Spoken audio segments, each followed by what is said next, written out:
in. This is the awesome, wonderful Shawn Cosby. Hello, Shawn. Hello, greetings and salutations. So happy to be here. For those of you who have not been to a craft event before, we used to have this lovely, wonderful event live and in person and at a wonderful cocktail bar here in North Carolina called Little Jumbo. They were our spiritual sponsors, we will say. We would have wonderful cocktails and discussions and crafted cocktails inspired by the particular author of the day. And then, all of this happened. But we wanted to keep having craft. So here we are on the interwebs. I am happy to say that we still have the wonderful Malaprops here with us, Malaprops Bookstore here in Asheville, North Carolina. If you look down here at the bottom of your screen, you see order signed books by Shawn and Denise. How can you get signed books, you might wonder? Well, here's what will happen. If you order a book, Malaprops knows, and Shawn has book plates he can sign and send to Malaprops. If you order a book, a signed book will go out the door to you. Also, just to orient you on your screen, over here on the right side of your screen, you will see the chat. You guys can comment. My husband, Joe, is lurking in the background. And if we bring things up that might be interesting, he will put little links in there. At the end of this, in a few days, I will send out a recap. And we'll kind of go over everything we talked about today. And yes, even though we are not at Little Jumbo, we do have a specialty cocktail that was crafted specifically for Mr. Shawn Cosby. But for the meantime, Shawn and I will cheers. Thank you, sir, for coming. All right. And we are off. So that's it. Welcome. Thank you so much for doing this. It's great to have you. Thank you for having me. Thank you for having me. You've caught me in the throes of my quarantine beard. I haven't had a chance to dye the gray. Yes, I'm very. I got hair. My hair is usually about up to here. So quarantine hair things are fine. I have to ask. I don't even know where to start with you because I'm a big like thriller noir fan, but and I definitely do not want to ruin anything for readers with regard to Blacktop Wasteland. Okay. But what do you drive? Here's the funny thing. I used to drive a souped up 76 Cutlass Oldsmobile. We call it the Green Bullet. Yeah. Well, I used to. I had a two-cover car when I was in high school. It was a Corolla. Yeah. Past tense, because I actually lost my license for like 30 days with that car. And the person that I was dating at the time, I'm no longer dating her, but the person I was dating at the time was like, you got to get rid of this car. You got to sell it. I got 2 speeding tickets in the same day. So, and in a small town, the deputy. So it was like, didn't somebody already give you a ticket? Yes. So yeah. I ended up selling that car, and now I drive a boring like Dodge Journey. Whoop-de-doo. No offense against Dodge, but it's not. I miss my 76 Cutlass Oldsmobile with the slant 6 Mopar engine, like with the aluminum drive shafts with the 3-spoke rally rims. I love that. I actually put that car in the book. It's the car Warren Crocker drives in the first chapter. Oh my God. Okay. So because I was actually having a lot of flashbacks reading the book because one of my best friends in middle school, Tom, his older brother had a Duster. Oh my gosh. Oh hell yeah. And so to me, and I mean, like, actually, to get serious and writerly, the Duster to me was like a character in this car. Yeah. The character, the Duster was a metaphor. I don't want to talk about what happens to the Duster on its journey. But I kept thinking about the Duster, and I thought it was really interesting to have an automobile represent, in a sense, something. So I wondered to myself, so is he really into cars, or Oh did he yeah. someone who was into cars, or does he like drive like grandma on Sunday? But you are clearly you're into. I am, and my dream is for this book to make enough money so that I can go and buy a 71 Chevelle. Like that's my dream. I want to buy a 71 jet black Chevelle with a 405 engine with a 4-barrel Hollis chamber carburetor. That's my dream. Oh my With God, black velvet seats. that would be awesome. And the Chevelle has good moments in the book as well. Yeah, yeah. And so I really want to buy a car like that. But the funny thing is, the Duster and cars in general are symbols of and metaphors for freedom, for a mystique, an ideal, for a certain type of well, I don't even say masculinity, a certain type of human condition. The American love affair with the automobile is in part because it allows you to be free, allows you to experience society. My grandparents grew up, and my grandfather never traveled more than 30 miles away from his hometown and his whole life. And so when when America comes of age, so to speak, in the automobile, the time, in the 60s and 70s, the heyday of American muscle, all of a sudden, whether, even if you're an African American person and you live in the deep South, you can drive away. You can jump in this car and go to Chicago. You can go to Philly. You can go to Kansas. You can go anywhere you want. Once you get on Route 66, or you get on when the interstate system started, you get on, I-85 or I-70, you can go anywhere. Yeah, you might get pulled over. Yeah, you might have more attention paid to you than someone else. But for a brief moment, you have this experience of freedom. And ironically, the characters in the Blacktop Wasteland don't experience that because they never leave. They're not physically trapped. Bug, the main character, could take his skills and go anywhere. But Red Hill is his home. His mother's here. His daughter's here. His wife and his 2 sons are here. So he doesn't ever escape physically, but also metaphorically, he doesn't escape. Bug, I love Bug as a character, but Bug has a certain level of emotional immaturity. Sure. And so he can't let go of the past, or he can't let go of this idealized version of the past that he's created. He puts his father on this pedestal. His father, for people who haven't read the book, Beauregard Bug Montage is an automobile mechanic in the book Blacktop Wasteland, and he's also a former getaway driver and heist man. And as the book opens, he's under a lot of financial strain. His automobile shop is going under because of new competition from some local boys who hit the lottery and opened their own fancy automobile shop. His mother, terminally ill mother, is in a nursing facility, and she's about to get kicked out because of a clerical error. He has a daughter from a previous relationship who wants to go to college, but unfortunately, she's poor, he's poor, so she doesn't have enough money for her first semester. And his wife and his 2 kids want to move out of their small modular mobile home into, like he says, a house that's not on wheels. And so, foundation, yeah, a house on a real foundation. And so he, as the book opens, he finds himself trying to raise money to pay all these bills. And his former, not friend, but former business associate, Ronnie Sessions, comes walking back into town, and he's a good old boy. He's a good old boy with 23 Elvis tattoos who has a deal of a lifetime. Let's rob this jewelry store, and you're looking at probably $85,000 to $100,000 for your split.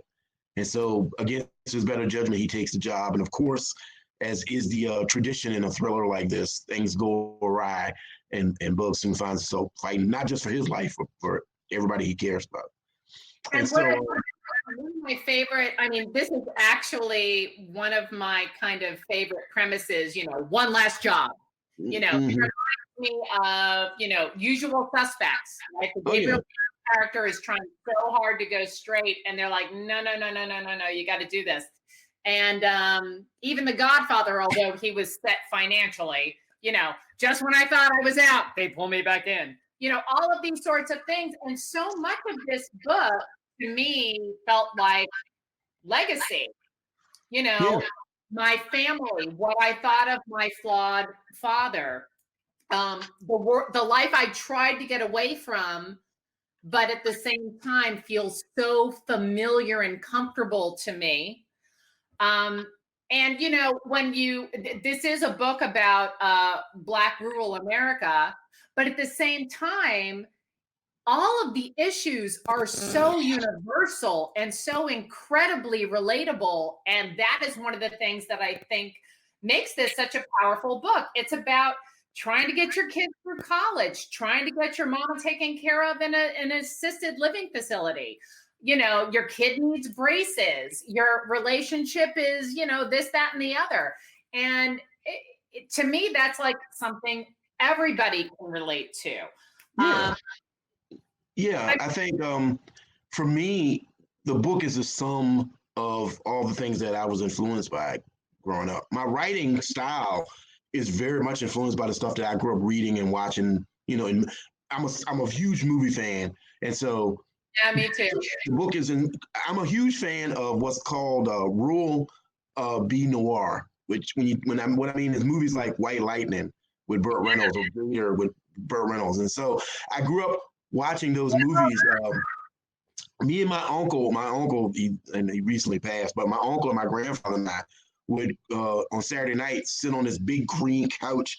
I lived with my grandparents growing up. My mom and dad separated, and so we moved in with my grandma, my grandpa, and my uncle. And my grandma had this huge old green couch, and we would sit on there and watch, like I said, like Burt Reynolds movies or Boxcar Bertha or Badlands with Martin Sheen and Sissy Spacek. And so these movies about rural America through a prism of, the crime story or a movie like Rolling Thunder or something like that. Movies like that, they resonated with me. Even though there were very few Black characters in the film, I knew those people. I grew up with those people. I lived in a small town. I grew up in Matthews, Virginia, which is the smallest county in Virginia. Population of like 6,500 when I was a kid. And then, so I knew people like that. And so those movies really resonated with me because we also were very poor. And so I understood, Gator McCluskey selling moonshine, not just because he's good at it, but because he doesn't have any other options. He's a convicted felon that can't get a job. And so, movies like that or books. One of the big influences on the book from a book that I read was a book called Drive by John Salas. Yeah. They made a movie out of it with Ryan Gosling. I love I have to admit, I didn't read the book, but I love that movie. That movie is remarkable. I love that movie. Yeah. And another big influence later on was a movie called Hell or High Water with Chris Pine and Ben Foster. And I walked out of that movie with a very strong idea that I wanted to do something like that. I wanted to write a book about modern American poverty in the rural environment, but I just wanted to do it through the eyes of people who look like me that I grew up with. And so that was kind of the genesis of Blacktop. And that's what I mean, you do it through your lens, through your experience, through Black America. But the fact that the themes are so universal is what I think makes this such a powerful book, especially right now at this moment in history. It's like, hey man, we're all dealing with this. People all over the country are dealing with this. And let's, here is one way into this story that's, exceedingly true. And I love, because I do mostly nonfiction, not exclusively, but mostly. But fiction can be, as true as nonfiction can, right? It might not be factual, but it can be true. And I think that you have taken from your, and I've had some crazy experiences working too, but you, especially with like My Darkest Prayer, all those things you've taken from your work experience to infuse your writing. So talk a little bit about that, about using your work experiences to actually inform what you do, because I love when writers do that. It just feels so tangible to me. Well, in Darkest Prayer, it's a murder mystery. It's my second novel, and it's a murder mystery that takes place in a similar area as Blacktop Wasteland, southeastern Virginia. But in that book, the protagonist is a mortuary worker. He works at his cousin's. He works and lives at his cousin's funeral home. He's a former deputy, and so the book is set primarily around the funeral home and around his job. And I got the idea for that I went and I got to talk and meet with him later, and it's one of my great honors of my life. But I went to a lecture that Walter Mosley did here at a local college, at William and Mary College. And I went to this lecture, and it was called Write a Detective Book in a Year. And he talked about how you can write a book in a year. He said, really, 9 months. And one of the things that he said that stuck with me was, he said, when your detective isn't detecting, he or she needs to be doing something interesting. He said, because people are going to get mighty bored mighty quick if all they do is detect. He's like, that worked for Raymond Chandler and Philip Marlowe, not going to work for modern readers. And so I thought, well, that's a good idea. What if I had a detective who his day job was he worked at a funeral home as a guy Friday. So he washes the hearse, he picks up bodies, he helps work funerals, he unloads caskets and so on and so forth. But his night job is he's this sort of troubleshooting, unlicensed private detective a la Travis McGee. And what ended up happening was the stuff that I used, the real stuff from the day-to-day minutia of working at a funeral home, became things that kind of help define the story and make it unique. With Blacktop Wasteland, I was a retail manager at a national hardware chain for 11 years. And when you work with the public like that, I used to see people coming in who you knew, not based on how they look or anything, but you knew that they didn't have a lot of money. And so when they came in to buy, say, new carpeting for their house, and you could tell that it meant a lot to them.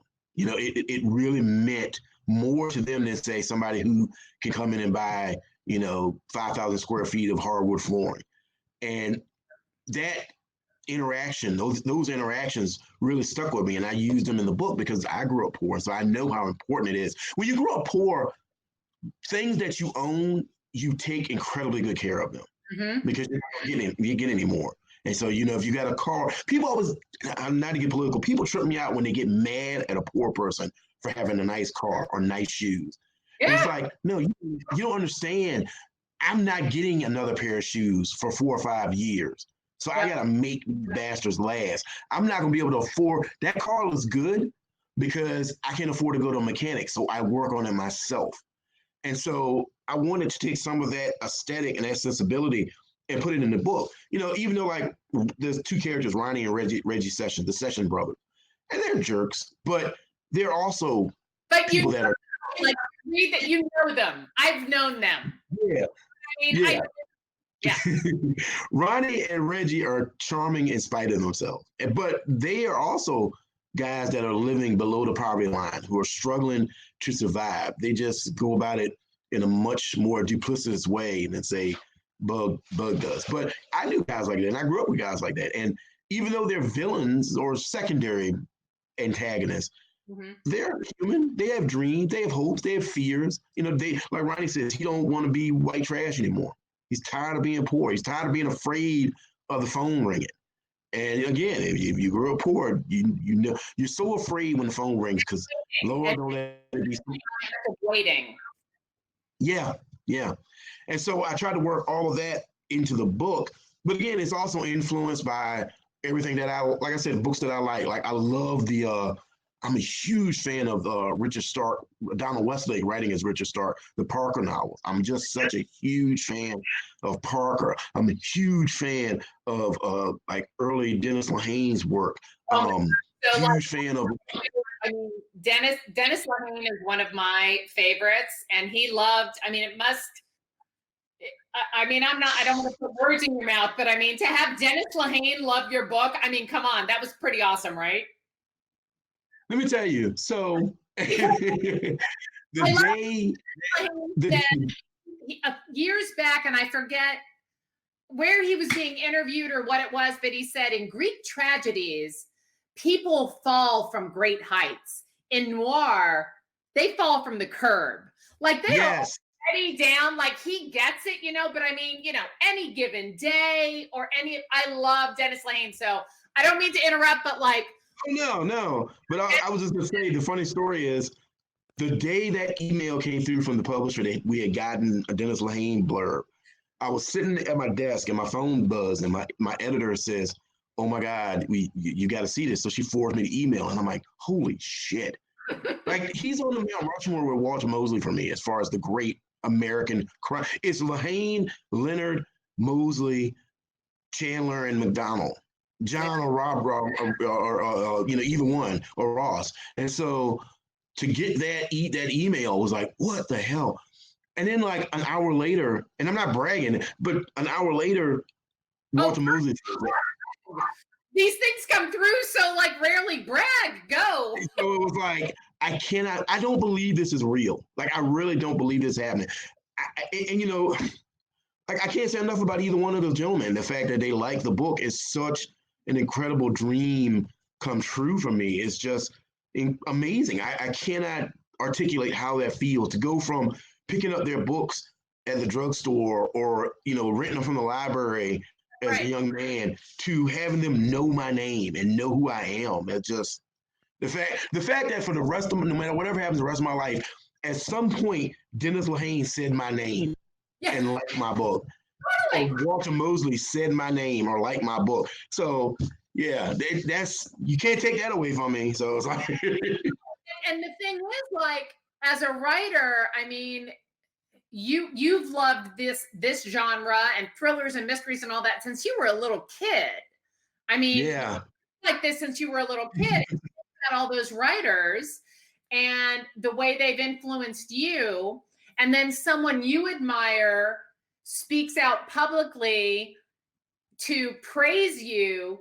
Do you ever stop to think about, the next phase that like you right now are influencing young writers? I mean, some 16-year-old kid is going to pick up Blacktop Wasteland and go, oh man, I'm going to write like S.A. Cosby. Do you know what I mean? Do you ever there?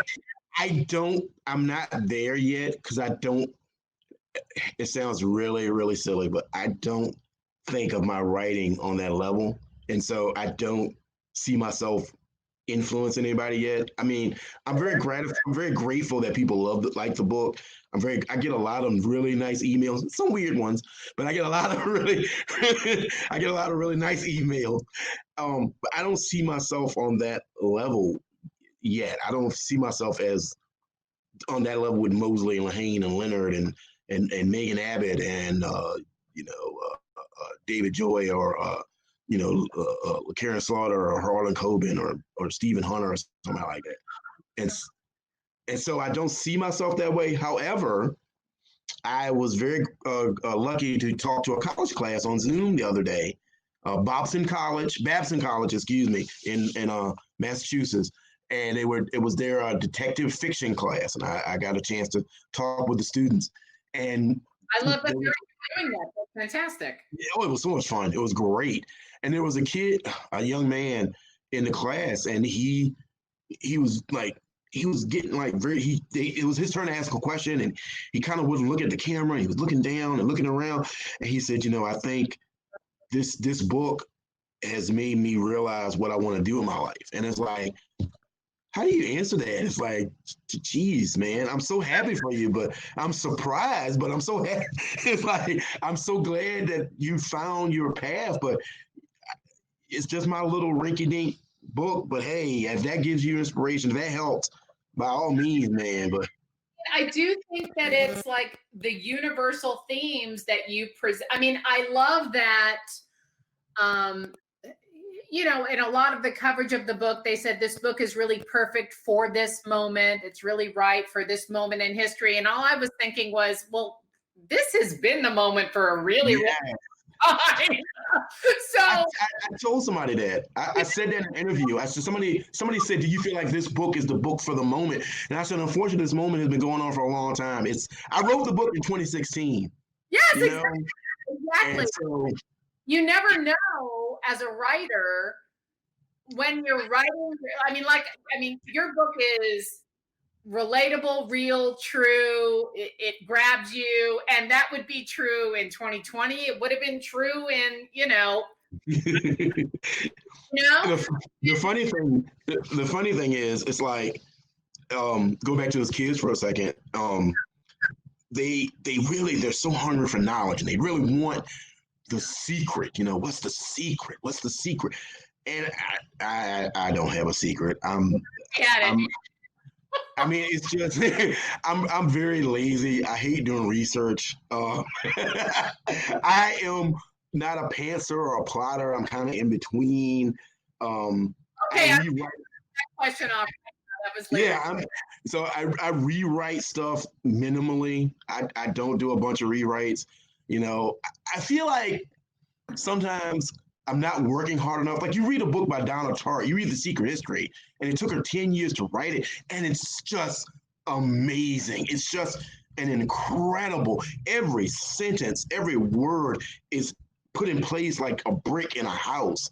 And it's so good. And it's like, I feel like I should be doing that, but I don't. And I don't think I'm gonna, but I think I should be. I have goals. Yeah, it's like I should be agonizing. It's like a lot of writers I read, and I'm like, oh my God, look what they did. I should really be doing that. Oh, but that doesn't mean I don't take it seriously. Of course not. Of course not. We all have a different process, and I mean, we were talking about. I mean, for you, your pacing to me as a writer is really, really interesting because there's not just the, one last job, there's a lot of heart. There's a lot of personal struggle. There is a lot. So you kind of go back and forth between, the heist and, what's going on in his life as he's trying to grow, feeling pulled back by his legacy and his history and all that. You said you're not a pantser or a plotter. So how do you manage? The pacing was so nice. How do you look at that? Do you share your work with other people? Like I'm weird about my work with other people, but how do you look at the pacing? So first of all, what I do is when I want to write a book, I write a very detailed synopsis. It's not an outline. It's basically a stream of consciousness sentence. And I'm telling myself the story. This guy, Beauregard, he's a former getaway driver, and he does this, and then this happens. Excuse me, and then that happens, and then this happens. And this is what's going to happen here. And then once I've written a synopsis, it's sort of like a roadmap. I don't necessarily follow it completely, but for me, I have to visualize the ending.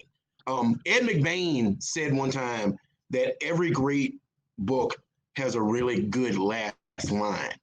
And so for me, I'm not going to say it, but it's in my notes. I love the last line of your book so much. And so I did it with Blacktop Wasteland too. I try to have a really pithy, strong last line. Doesn't have to be complex. It just has to be really good. And so, and when I mean really good, for me, a last line is like the bottom of a cone. Everything is distilled down to that last couple lines. And so I'll write the synopsis and try to come up with the last line or something to let me get started. And then I'll start writing. Then once I do a first draft, now I do something that a lot of writers tell me I shouldn't do, but it works for me. I will post excerpts on social media. Like I'll post a little line or a chapter or a scene. And I like to see, and maybe this is cheating, I like to see how people react to it. If it gets a lot of engagement, like a lot of likes, it's like, okay, that stays in. If it doesn't, I'll put that aside. Maybe it'll stay in, maybe it won't.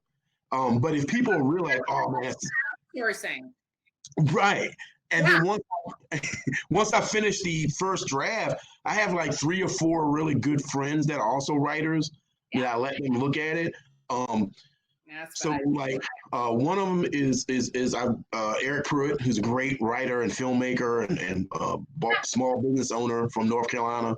And another one is a great writer named Nikki Dolson from Las Vegas. She wrote a book called All Things Violent. She has a book out, short stories called Love and Other Criminal Behavior. Poor Nikki, actually bugged the hell out of her all the time. But what was that first book again? I want to make sure we. Her first collection is All Things Violent. All Things Violent. And then her second collection of short stories is Love and Other Criminal Behavior. But we become really good friends and we bounce ideas off each other a lot. Eric will read through and give me really good notes or tell me if I'm going off track. And there's a couple other people that I've worked, I've had a friendship with that I've let look at stuff. And then once I get those notes back, I go back in and rewrite certain sections and stuff. As far as the pacing goes, I tend to write cinematically. And what I mean is, I tend to write like movie scenes. So each chapter is a scene. So do you envision when you're doing that synopsis in a sense? Yeah. And so I try to, like, if you watch a movie, each scene starts one way and ends another way. So it can start negatively and end positively, or it starts positively and ends negatively. And for me, resolution, that kind of, right. And so for me, that gives a book a really good rhythm. Like you can write a book where nothing happens for the first 15 chapters, or each chapter ends and it's a short story that's self-contained. Those kind of books don't really appeal to me as a reader, so I don't do that as a writer. You can read a book like A Thousand Acres by Jane Smiley. Now I love the book in totality, but it took a little while for me to get into it because the chapters in each chapter is really like a really strong short story, and so they're kind of finite. So for me, it took a while to see the overall cohesiveness of the book. But on the other hand, you go read a book, especially pulp fiction stuff from the 60s and 70s and 50s. It was, these guys and gals were writing really quick, really fast. And so the book had to move. The book really has to move. I struggled with that in the book I'm working on now because it's a different type of book. It's not a heist novel. And so I sort of had to find a good median for the rhythm. I didn't, in the original draft, it was just taking too long. It was more like this Sturm and Drang symphony, but I didn't want it to be like a fast, ragtime song either. I kind of wanted it to be in the middle, and so I cut a lot of stuff out, took some things out, and it works a lot better. Hopefully, fingers crossed. But yeah, rhythm and pace are very important to me. So you talked about sharing snippets and things online and with crowds, and you have been involved with the Noir at the Bar, right, for a long time now, which involves sharing your work and performing your work in front of people who do not know anything about you. So, and you have also online, you guys offer tips about to other writers about how to work. And we have other writers who watch this and look at this. How does sharing incomplete work with writers you don't know or necessarily trust, right? I mean, because we have trusted readers, and then we have just like, throwing this out there and seeing what people say. So how has your Noir at the Bar experience, and you actually helped start the one in Richmond, Virginia, yes? Yeah, me and Marietta Miles worked together to promote and start that one. Yep.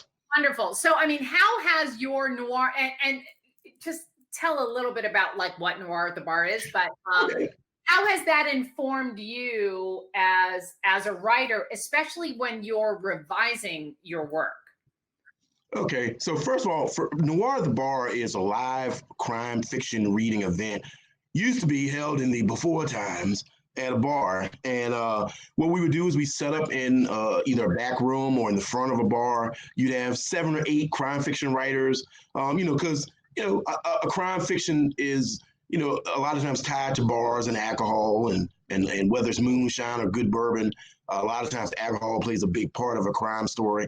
And so the idea actually came from 2 gentlemen, Jedediah Ayers, who lives in St. Louis, Missouri, and Peter Rozowski from the Philadelphia area.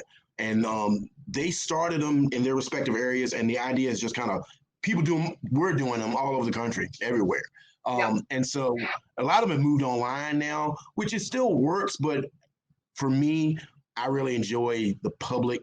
Being in the bar reading is really fun. You have an immediate connection. But for me, when I read, I usually write a complete short story for the event. I don't usually read excerpts because I find that it's hard to maintain people's attention. And a lot of times you have to give too much preamble, and then you have to find a place to end. And a lot of times you don't have a really good ending point. And also, one of the things that makes a noir at the bar work is brevity. Most of the stories are no longer than 8 minutes. Over 8 minutes, people start looking at their phone. They start ordering more drinks. You're going to lose people. And so, what the noir at the bar did for me was it made me a way better short story writer. It made me a way better writer in general, but specifically short stories, because you've got to set the premise, set the conflict, set the resolution. You don't have a lot of time to go and you can't wax poetic, about the marbling on the linoleum floor. And so it made me a much better writer. And actually, one of the stories that I wrote specifically for Noir the Bar, later on, I got it published. And it won the 2019 Anthony Award, which is an award. Yeah, and so it makes you a better writer. But the thing that I love about Noir the Bar, the thing that I miss so much, is Noir the Bar is where a lot of writers take risk. They really take risks. They push the envelope. There's a writer out of Maryland named Nick Corpron who I love seeing him read in Noir the Bar because he makes it like performance art. He read a horror story one time and got some real crickets and put them in his mouth. So it's like, and or Ed Amar, who ran the Noir the Bar, runs the Noir at the bar in the DC area, would do really cool performance pieces where he would get up and instead of just reading a story, he would like, oh, we were supposed to have a writer here. They couldn't make it. They sent me this letter. And he would read this letter, which was a short story. And so you see people, or with subject matter, you see people really pushing the envelope. Like Thomas Pluck, who's a writer from New Jersey. Yeah, he did a piece one time, which was basically. He did a piece one time that was so good. He did a piece one time that was so good because it was basically a right-wing swing party, but they used guns in a sexual way. And it was very funny. It cracked me up. I laughed for 5 minutes after he finished reading that story. But yeah, the Noir the Bar experience is not for the faint of heart. They're usually either dark or very graphic. And because when a bar, a lot of times, again, writers who may be known for more genteel fare will sometimes come to Noir the Bar and just let it all hang out because you're in a bar and people are drinking. But I think it makes people better writers. It's almost like a comedian who goes back to a club he used to perform at to test out new material, like to see how exactly. far go. Yeah. Oh, totally. Yeah, and so yeah, I love it because, and there are people who are really good at doing live performances. I mentioned him before, but Eric Pruitt is one of the best live readers I've ever seen. As I said, Nick Corpron is really good. Angie Kim from the Virginia area is really good at live readings. Really pushes the envelope. And also what happens is people get interested in your writing because they've seen you do this live performance. And then you sometimes you sell books at the event. A lot of times you get people that follow you on social media that will buy your books later. A lot of people who bought Darkest Prayer first saw me read at a live event and was like, oh, you're interesting. Do you have a card or do you have a book or whatever? So I miss them so much. I really do. It was so much fun. We're back there someday. So I want to make sure that we leave some time for questions, but before we go any further, we have to present your specialty cocktail. Oh, I can't wait. Okay, ready? Yes. Okay, let's share my screen. Hopefully I won't screw this up. There it is. Okay. So Little Jumbo, the wonderful, and you have to come to Asheville to do this like in person live at some point. Yes. You will love Little Jumbo and wonderful craft cocktail bar. And they always, Shawn, who's one of the co-owners and one of the mixologists, he comes up with cocktails either inspired by the author or their book. And here is yours appropriately Getaway. Ah, Yeah, I like that. yes. That's So very cool. yes, so it has, and I'll send this to you, and all of you Yeah. who are tuned in. What I will do is I will send a recap of this evening's event, and eventually all of these cocktail recipes end up on my website. But yes, this has some rum and lemon and simple syrup and chinar, which is an Italian digestivo, but the Getaway, and that is for you. I love it. All right. I love rum, so I'm a huge rum fan. So this is right up my alley. There you go. So the next time when you come to Asheville and we go to Little Jumbo and do a noir at the bar, we're going to be drinking the Getaway, and that's what's going to happen. Hell yeah! All right. Yes, put your seatbelt on. We're gonna drink the Getaway. Duster, because then you can't. Well, we had a Nova. Yes. Yeah, there you go. I was a kid, and I, as an adult, one of my cars died in Dinwiddie County. In Dinwiddie County. So, like, I was Duster, Dinwiddie, Nova. Oh my God, get it out of my head. So crazy. So let's go down here and look at some of these. My noir at the bar game sucks. Any tips? Well, first and foremost, I'm sure it doesn't suck, but two or three tips. One, write something specifically for the event.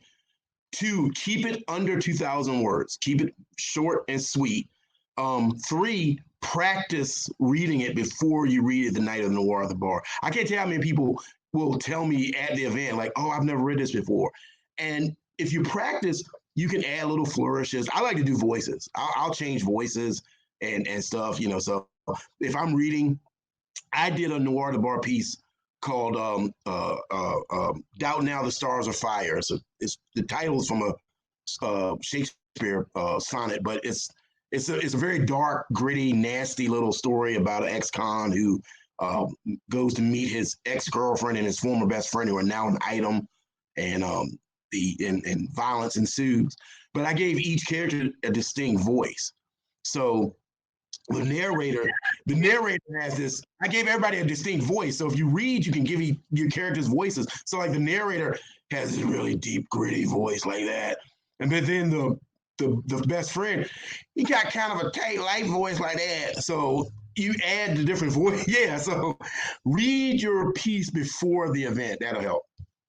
All right, I like that. Do you find that there are people who get up there and do these like 5,000 word soliloquies?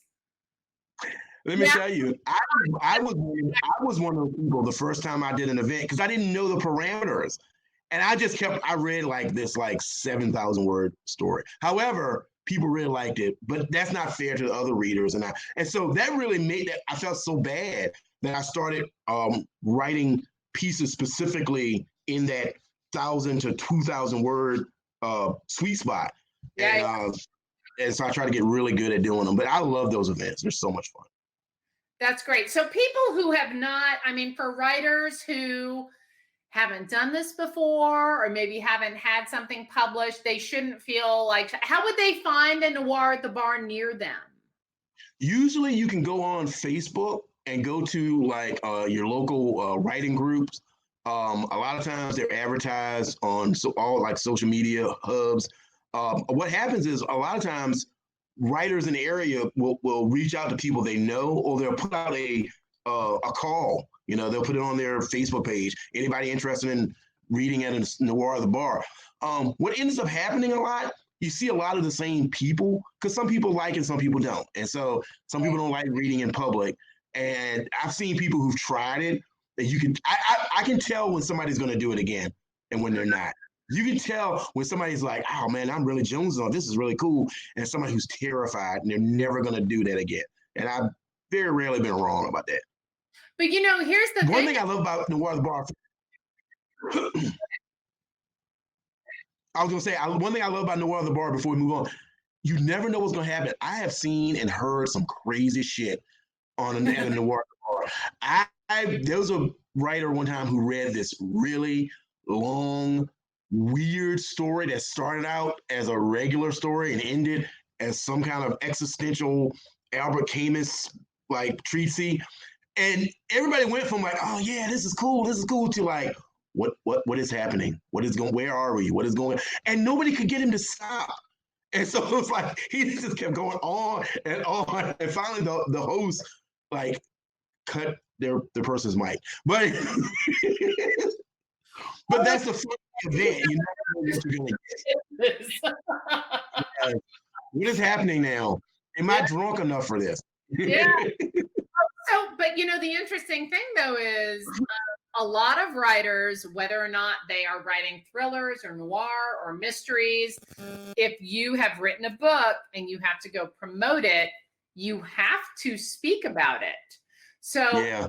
If you're not like, for those people who, I mean, you love doing voices. I don't mind talking about my stuff in public. So I do not want to do that, but it's part of what they have to do if they want to keep their career on track, especially if they're just starting out. Is there do you have any business of the writing business? Yeah, exactly. And it's not what, I mean, most of us, let's be honest. I mean, I'm alone all day. It's like I'm an introvert who goes out in the world every once in a while and does her thing. But some people, they don't want to go out in the world. And are there any tips for those people? Like, where do you find that? It seems to me like it comes kind of naturally for you, but where do you think have you ever seen someone at one of these events who was really kind of nervous or struggling and then just sort of like busted out or blossomed and got into it, and kind of where did they get that from? I think the thing that helps, the thing that helps people do that is when other writers talk to them. Like if I'm at a Noir the Bar event and I see someone who looks kind of quiet or shy or someone who looks uncomfortable, I'll go talk to them and I'll talk to them about being a writer and what are you going to read and what do you like to write. And other people, not just me, other writers will do it too. And when you start talking to other writers, you start getting more comfortable. You start feeling like, okay, I belong here. I remember we did an event and I was a writer who had never been published ever. And she was very nervous. And I remember me and Eric and a couple of people, we started talking to her. And we start gassing them up. You become a hype man for them. Yeah, and it's like, you're going to kill this. This is going to be great. You're going to love this. And it sometimes works, sometimes it doesn't. But what I've learned is that the writing community, regardless of genre, but for me, because I wrote some fantasy stuff early on in my career. For me, the writing community that's attached to the crime writing community is just one of the most giving and outgoing communities in fiction. And so when you go to one of these events, you feel like you're a part of this group. You feel like you found your people. And most of the time, people that start out nervous don't end up that way. When I would go to conventions, like BoucherCon is a huge world mystery convention. My first year there, I was there more of as a fan than as a writer. I had a book coming out a few months after the event. So I went there to kind of promote it. It was with a small indie publisher, NG Publishing, great guy, great people out of Maryland. And so I saved my pennies and went to St. Petersburg, Florida, walked around with a backpack full of advanced copies and trying to do the whole promoting thing. Yeah. And I was in the bar and I didn't know but a few people. I knew Eric Pruitt, he was there, who is always down for a good time. And I knew a couple other people, but I didn't see him when I got into town. I got off my plane by myself. And so I was at the bar, and I'll tell the story real quick. So I'm at the bar. Eric comes up. I see him, and he's like, hey, man, do you want to be a part of a convention, a part of a panel? And I said, well, I got a couple of short stories published. My book isn't even out yet. He said, don't worry about it. Don't worry about it. And so I got to be on this panel, and I was on a panel with Ace Atkins, Steph Post, nice, Alex Segura, and Eric. And I felt like for the first time, I'm supposed to be here because they were so gracious and so nice and so outgoing. I remember Ace had a couple questions that he threw to me to let me answer. He didn't have to do that. this guy's a bestseller. He don't have to do that. He's getting that Robert Parker money, but he wanted to give me time to shine. And if it hadn't been for that panel, I probably wouldn't have got my agent because I was on the panel. So a lot of people have heard this story. I'm going to tell the Cliff Notes version of it real quick. We were doing the panel. It was about Southern. It was about Southern crime fiction. It was a super fun panel. We started the panel by giving our Southern rural bona fides, and Steph Post got chased by a pig, and I got sick off of moonshine at 11 years old. So we were telling our Southern bona fides. And at the end of the event, we got ready to have some questions. And a lady stood up. She said, well, I don't have a question. I have a comment. And I was like, whew, here we go. And she said basically, and I'm distilling it, but she said, we had talked about race and class and everything in the South. And she said, I know that the antebellum period was tough for some people, but I really miss the delicate sensibilities of that time and the manners and the etiquette of that. And nobody said anything. And Eric turns to me, he said, would you like to answer that? And I was like, I would love to answer that. So basically what I said, ma'am, I understand that, you may feel that those times have passed you by. I said, and you may even feel like white people are becoming a minority in this country and nobody cares. What about the white people? I said, but I'm going to help you. I'm going to teach you how to be a minority. We're going to learn how to drive while Black. We're going to learn what to do when you're followed in a store by a security guard. Me and you are going to get through this together. And she got mad and left, and everybody laughed. And after the panel, a guy came up to me and he said, hey, my name's Josh Gessler, and I'm an agent, and I'd love to work with you. And that's how Blacktop Wasteland got published. Oh my God, I love that. So those events, and like when you go to Noir at the Bar, people will do that. They will make you feel comfortable. They will reach out to you. And a lot of times Noir at the Bar, it's all of us struggling writers coming up together. A lot of people who are being published now got their start in Noir at the Bar. Got their start. I just keep thinking the more you talk about this and the camaraderie and the coming up together, just reminds me of Young Comics. And that is such a difficult, creative, wonderful, supportive community. But it's so important as a writer to be careful about who you share your work with, because you know what I mean? Like some atmospheres are really supportive and encouraging. And I think being you have to like get out in front of a light, right? Everybody. I was a part of a writing group locally. They weren't crime fiction. They were just a writing group. And there was a lot of snooty literary writers. I am not a joiner. I mean, just so you know, I don't do that. I cannot. And so I went to this event and I wrote a story that ended up getting published and ended up getting an honorable mention in Best American Mystery Short Story. And I wrote the story and I shared it with the group, and they hated it. They savaged it. They tore it apart and then set it on fire, then stomped the ashes into the ground. And I remember thinking, I don't want to be around other writers if it's like this. And then when I started being around crime writers, it was like, nah, man, it's fucking great. It's like because I know this. I mean, this is why, like, I hide in my little office in my yoga pants and my thing, and I have like 2 or 3 people I give stories to. My husband's a writer. I'm very lucky about that. He's like my in-house editor. But what you were talking about at the writers group is exactly why me and a lot of people I know have never gotten into that. What do you have any idea? What is the difference between that fucked up experience and what from the bar, which is like I think when you're writing, when you tell yourself that you're writing important stuff, you get a certain attitude. And so when somebody comes in with a crime story where somebody gets run over by a 71 Plymouth Duster and somebody gets beat upside the head with a wrench, you automatically assume that there's nothing deeper to that story. And also, there's the other part of it. And I'm not saying this about myself, but sometimes people in those environments see people who are just bright stars. They you can see that this person is going to go places. And a little bit of jealousy comes in. I had a person in that same group tell me that I couldn't be a successful writer because I didn't have an MFA.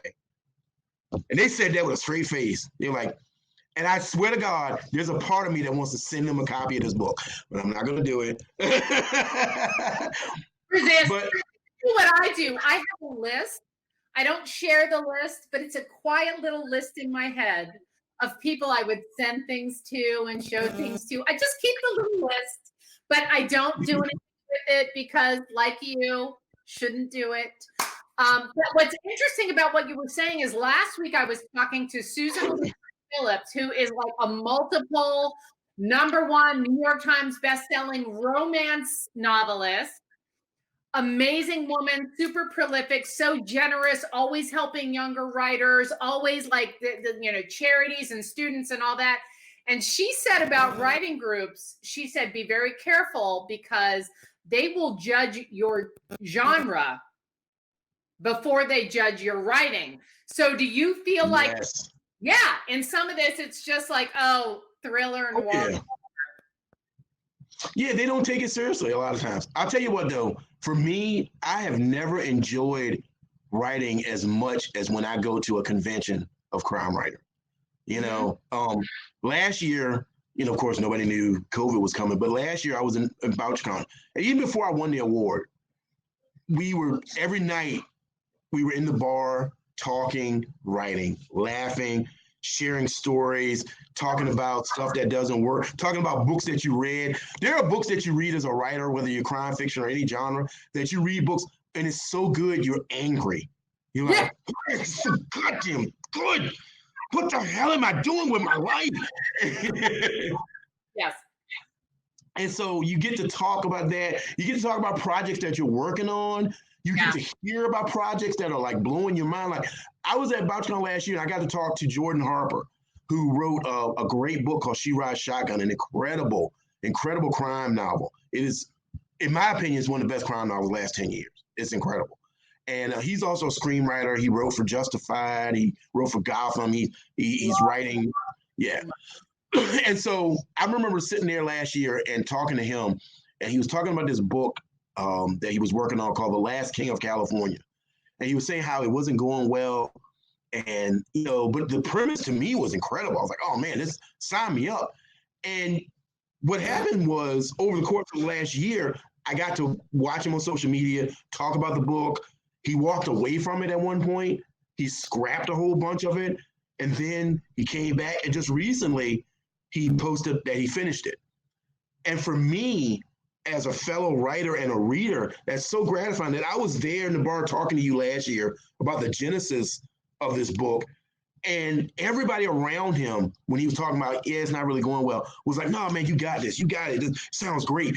That camaraderie and that elevation, I don't find in other genres as readily. I'll diplomatically say that.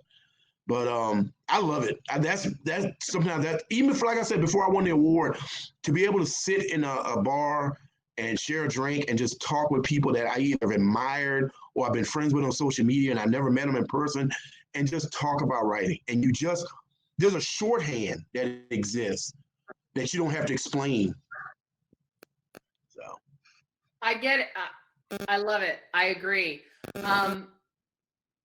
Can you say anything? Because I know you're in that difficult position right now where you are still promoting Blacktop Wasteland. It's had such a tremendous response, but you're writing too. And so you've got to live in both of those worlds. Can you talk at all about, like, what is your day like right now? So basically, I just finished revisions on my next book. So right now I'm catching up on my Netflix queue. And I'm finishing up a bunch of books that I was reading, sort of, kind of, while I was writing, but I'm delving back into them. But when I'm writing, I usually get up and I will write for a couple hours in the morning. I will take a break and then write a couple hours in the evening. I used to write a lot late at night, but I'm getting too old for that. I just I found myself falling asleep at a computer. So between 10 and 12 is a really good sweet spot for me to write. I don't worry about word count. I just worry about finishing scenes, where the scene ends or where the chapter ends and how the book progresses. And what doing I'm working on, it right. What I'm working on right now, like I just turned in the second round of revisions for a book called Can you Razor Blade Tears. can you tell us anything Yeah. about Yeah. So Razor Blade Tears is the story of two men, one black, one white, Ike Randolph and Buddy Lee Jenkins, who are both ex-cons, whose sons, Isaiah and Derek, were married, and their sons are unfortunately murdered. And so Buddy Lee and Ike decide to investigate the crime because they don't feel like the police in southeastern Virginia are going to do an adequate job investigating a crime of the murder of two gay men. And so these fathers decide to find out who did this to their boys and seek vengeance. But they're also seeking redemption because neither one of them were accepting of their son's sexuality when they grew up. Both of them were in and out of jail. And when they weren't in jail, they were arguing with their sons about being gay. And so they didn't accept it. There was confrontations, physical and emotional.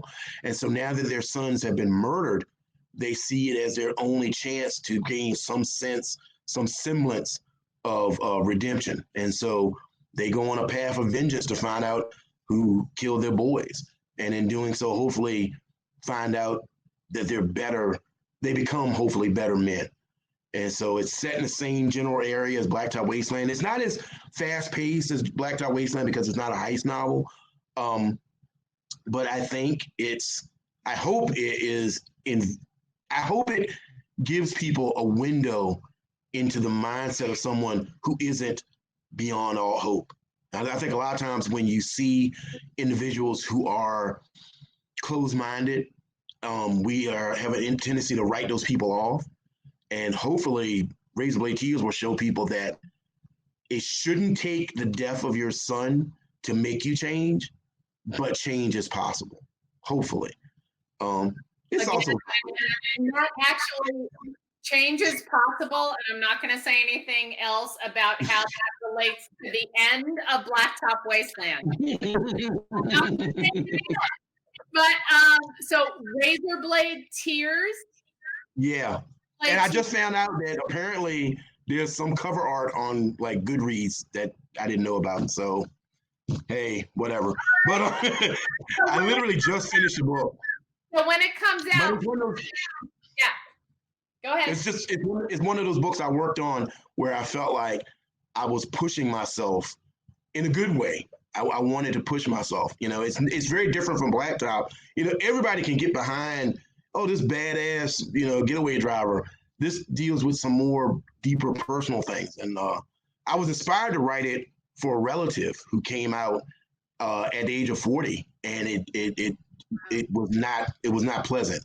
And that really pissed me off. And I wanted to talk about that. I wanted to talk about change and redemption and the masculine ideal of manhood and what it really means, but also wanted to talk about homophobia in small towns and homophobia in the Black community and how it's tacitly accepted. I have a friend who's a member of the LGBTQ community who's African American, and they said, if you see a gay Black man who's out, he probably doesn't have a lot of family in his life.